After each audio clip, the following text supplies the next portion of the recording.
कैसे हो दोस्तों। मिडिल ईस्ट की कई खबरें आपके सामने लेकर फिर से एक बार आया हूं। दोस्तों, कल की रिपोर्ट में मैंने आपको बताया था इजरायली सेना ने वेस्ट बैंक में एक ऑपरेशन के दौरान कुछ लोगों को आतंकी मानकर मार गिराया था।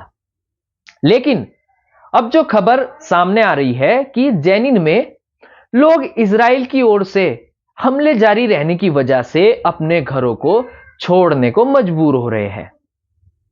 लेकिन इजराइल युद्ध विराम होने के दौरान अभी तक हमले नहीं रोक रहा है। फलस्तीनी जो सरकार है वह भी कुछ नहीं कर रही है।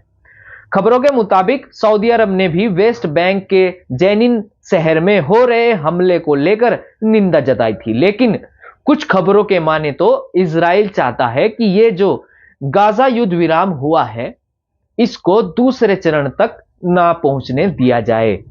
शायद ही इजराइल इसलिए वेस्ट बैंक के कुछ हिस्सों में हमले जारी कर रहा है। खबरें ऐसी भी आ रही हैं कि वेस्ट बैंक के शहर जेनिन में एक बड़े ऑपरेशन के तीसरे दिन से ही सेना ने कई घरों को भी तोड़ दिया है। खबरों की माने तो इजरायली अधिकारियों का वेस्ट बैंक ऑपरेशन को लेकर यह कहना है कि सेना ने सब इसलिए कर रही है कि शहर में शरणार्थी शिविर में मौजूद उग्रवादी समूहों को निशाना बनाने के लिए यह ऑपरेशन किया जा रहा है। लेकिन खबरों के अनुसार जेनिन शहर में वहां के लोग अपने घरों को छोड़कर जा रहे हैं। लेकिन युद्ध विराम के बाद से ही गाजा में खुशी का माहौल देखने को मिल रहा है। लोग राफा में अपने घरों को लौट रहे हैं। सुरक्षा एजेंसियां खान पान की चीजों को बढ़ा रही है ताकि गाजा में किसी भी प्रकार की समस्या का सामना न करना पड़े।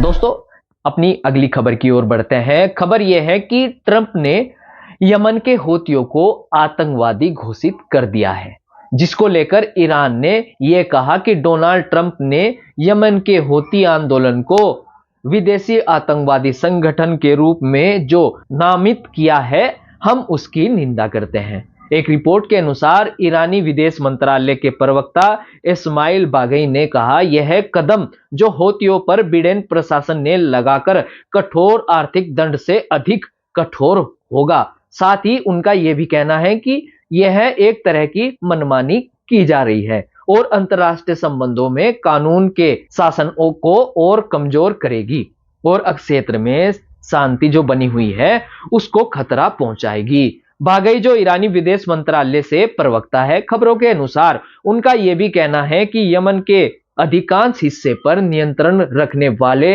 हूतियों ने नवंबर 2023 से लाल सागर में चलने वाले जहाजों पर 100 से अधिक हमले किए।